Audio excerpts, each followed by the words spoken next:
अखिल भारतीय मराठा महासंघाच्या वतीनं राष्ट्रमाता राजमाता जिजाऊ माँसाहेब यांच्या जयंतीनिमित्तानं शिरूर शहरामध्ये जिजामाता गार्डन या ठिकाणं दिनांक 12 जानेवारी रोजी सायंकाळी 6 वाजता अभिवादन सोहळ्याचं आयोजन करण्यात आलेलं आहे।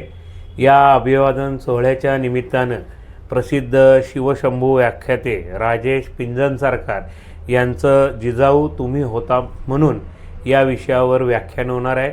त्याचबरोबर याच कार्यक्रमामध्ये समाजामध्ये विविध क्षेत्रामध्ये उल्लेखनीय काम करणाऱ्या महिला भगिनींचा सत्कार करण्यात येणार आहे। राष्ट्रमाता राजमाता जिजाऊ माँसाहेबांच्या जयंतीच्या निमित्तानं शिरूर शहरातील विविध शाळांच्या विद्यार्थ्यांकरिता वक्तृत्व स्पर्धेचं निबंध स्पर्धेचं आयोजन करण्यात आलेलं होतं।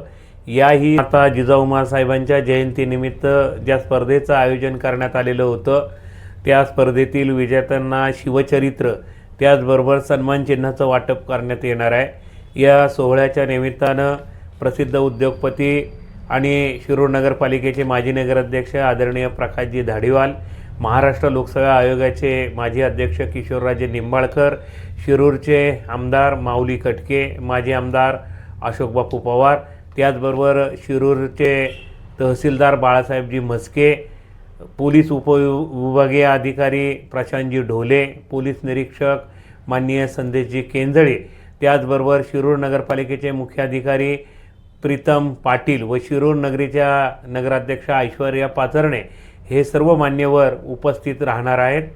शिरूरकरांनी सुद्धा या अभिवादन सोहळ्यासाठी मोठ्या संख्येने उपस्थिती लावून राष्ट्रमाता जिजाऊ माँसाहेबांना अभिवादन करावं ही नम्र विनंती।